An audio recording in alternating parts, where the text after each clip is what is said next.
जय हिंद व्यूअर्स। हाल ही में मैंने भारतीय नौसेना की सीरीज निकाली थी जिसमें आपको बताया था कि कैसे भारतीय नौसेना में आप पायलट बन सकते हैं। उसी सीरीज को आगे बढ़ाते हुए आज भारतीय नौसेना के पास कौन कौन से फाइटर प्लेन्स हैं, कौन कौन से एयरक्राफ्ट्स हैं, कौन कौन से हेलीकॉप्टर्स हैं, इस वीडियो में मैं कोशिश करूंगा कि आपको इस सारे टॉपिक्स पे अवेयरनेस दिलवाऊं।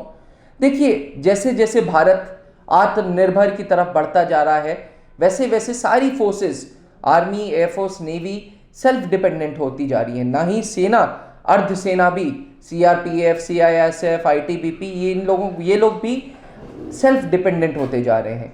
सेल्फ डिपेंडेंट होने के नाते इंडियन नेवी के पास अपना फाइटर प्लेन्स का स्क्वाड्रन है। ये फाइटर प्लेन्स का स्क्वाड्रन ऑफशोर भी है और समुद्र में भी है। अब समुद्र में कैसे है? समुद्र में एयरक्राफ्ट कैरियर आईएनएस विक्रमादित्य, आपने नाम सुना होगा। Aircraft carrier INS Vikramaditya Bharat का एकमात्र एयरक्राफ्ट कैरियर है। इसमें मिग 29 के स्क्वाड्रन को डिप्यूट कर रखा है। जहां जहां विक्रमादित्य जाता है वहां वहां मिग 29 का स्क्वाड्रन जाता है और देन एंड देयर अगर जरूरत पड़े तो मिग 29 भारतीय नौसेना के फ्लाई करते हैं और अपना पूरा सॉटी करते हैं और सॉटी करके वापस आ जाते हैं। ये आईएनएस विक्रमादित्य पे मिग 29 होने का सबसे बड़ा फायदा है। भारतीय नौसेना सेल्फ डिपेंडेंट है। भारतीय नौसेना इज नॉट डिपेंडेंट ऑन भारतीय वायुसेना।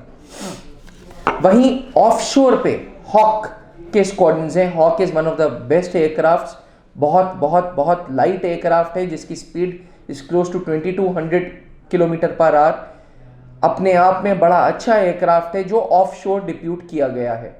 मिग 29 को आईएनएस विक्रमादित्य पे और हॉक्स को ऑफशोर। अब हम बात करें अगर फिक्स्ड विंग की, तो फिक्स्ड विंग के एयरक्राफ्ट्स हैं डॉर्नियर। फिक्स्ड विंग का एयरक्राफ्ट है IL-38। फिक्स्ड विंग का एयरक्राफ्ट है Boeing P-81। Boeing P-81 US का जहाज है, बोइंग जैसे कि नाम है।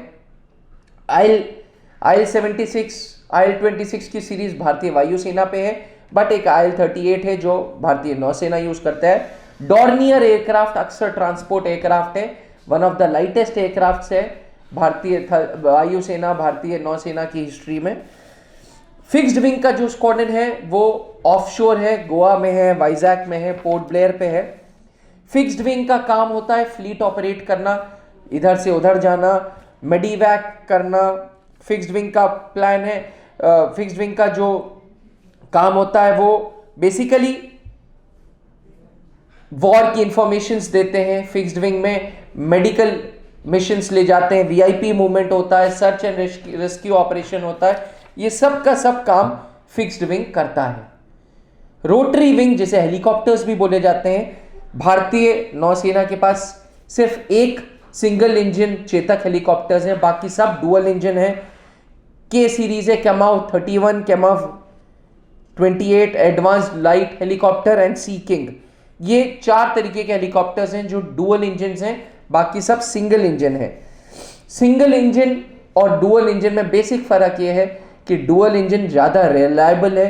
कैमाउ सीरीज और advanced light helicopters Sea Kings are today used for anti submarines, यानी कि सबमरीन जा रही है अगर एनिमी की, ये हेलीकॉप्टर्स के पास टेक्नोलॉजी है कि ये सबमरीन्स को आइडेंटिफाई कर सकते हैं और इनको नष्ट भी कर सकते हैं। आज भारतीय नौसेना को 50 साल हो चुके हैं।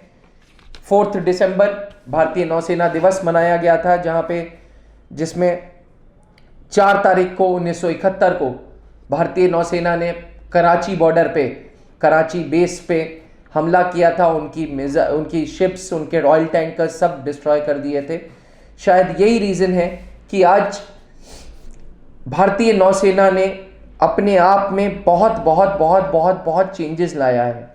भारतीय नौसेना सेल्फ डिपेंडेंट हो गई है। भारतीय नौसेना के पास अपने कमांडोज हैं जिन्हें मरीन्स बोला जाता है। भारतीय नौसेना के पास अपने हेलीकॉप्टर स्क्वाड्रन्स हैं, अपने फाइटर प्लेन के स्क्वाड्रन्स हैं, अपने लाइट विंग के स्क्वाड्रन्स हैं। भारतीय नौसेना के अपने सबमरीन्स हैं, भारतीय नौसेना की अपनी शिप्स हैं। And since 2012 we have kept on seeing this change. मैं बड़ा गर्व होता है मुझे ऐसी वीडियो बनाते हुए, बिकॉज मैंने खुद ने ये चेंज फील किया। मैं एक सिविलियन हूँ, मैं भारतीय नौसेना का हिस्सेदार नहीं हूँ, लेकिन जैसे जैसे मैं पढ़ता हूँ पेपर में, जैसे जैसे मैं वेबसाइट्स देखता हूँ, तो मुझे बड़ा गर्व महसूस होता है कि आज भारतीय नौसेना, जो एक टाइम पे दूसरों देशों पे डिपेंडेंट थी, जो अपनी शिप्स भी दूसरे देशों से लेती थी, अपनी टेक्नोलॉजी भी दूसरे देशों से लेती थी, आज वही भारतीय नौसेना हर मामले में सेल्फ डिपेंडेंट है। ब्रह्मोस, भारत की शान, भारत की अपनी मिसाइल आज की शिप्स में, आज के फाइटर जेट्स में, आज के हेलीकॉप्टर्स में फिट होके आ रहे हैं। It is such a pride moment for all of us. Viewers, ये सही समय है। अगर आप सपना देख रहे हैं भारतीय नौसेना का, तो आप ये सपना साकार कर सकते हैं, पूरा कर सकते हैं त्रिशूल डिफेंस एकेडमी के साथ। त्रिशूल डिफेंस एकेडमी आइए, अपना नौसेना का सपना ज्वाइन करने का पूरा करिए। इंडियन नेवी में ऑफिसर CDS के थ्रू, INET के थ्रू बना जा सकता है। ऑलरेडी मैंने बहुत वीडियोस इस पे बनाए हैं, आगे भी बनाता रहूँगा।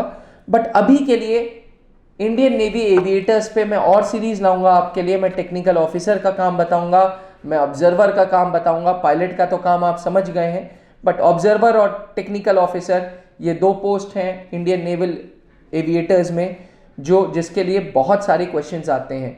और मैं सोचता हूं कि सबसे पहले इन्हीं चीज़ों को कवर करूं, फिर आगे बढ़ता हूं। बने रहिएगा त्रिशूल के साथ, जुड़े रहिएगा, ऐसी ट्रस्ट बनाते रहिएगा। थैंक यू, जय हिंद।